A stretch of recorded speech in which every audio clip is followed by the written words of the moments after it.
సత్యం కూడా ఒక్కోసారి ఎలా ఉంటుంది అంటే, సత్యం సూర్యుడు లాంటిది, ధర్మం చంద్రుడు లాంటిది. ధర్మానికి వృద్ధి క్షయాలు ఉంటాయి.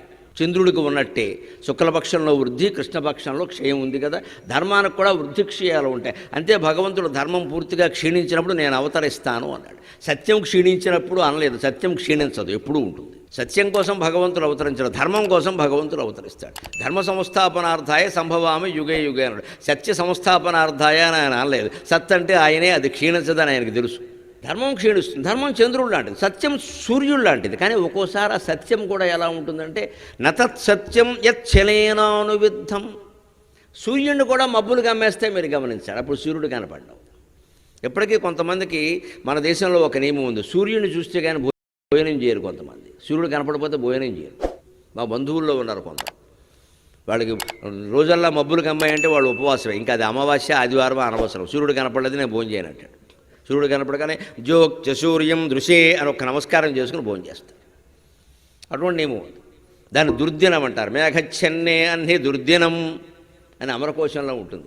మేఘాల మబ్బులు పూర్తిగా కమ్మేసేయండి, అది దుర్దినం. అంటే చెడ్డ రోజున కాదు, మేఘాలు కమ్మేసే తేజస్సు కనపడలేదు అంటే చెడ్డ రోజు కూడాను అనుకుంటా.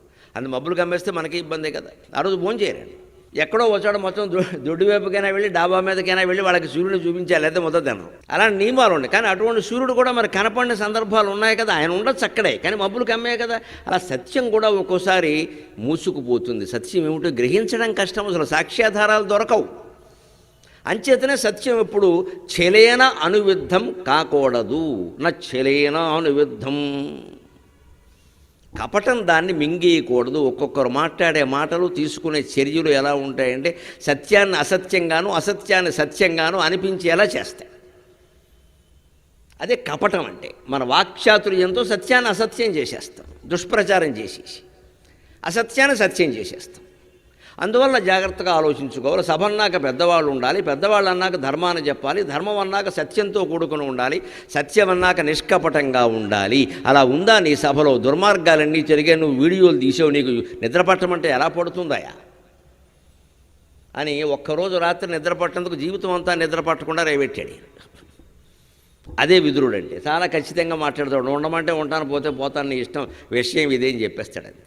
ఇంకో మాట చెబుతున్నాడు ఇక్కడ, మహారాజా నువ్వేమనుకోకు, నీలాంటి వాళ్ళు చాలామంది ఉన్నారు, ముందు కలియుగంలో కూడా చాలామంది ఉంటారు. ఎలా ఉంటారో తెలుసా? తమకి ఇష్టమైన మాటలు చెబితేనే వింటారయ్యా, మంచి మాటలు చెబితే వినరయ్యా.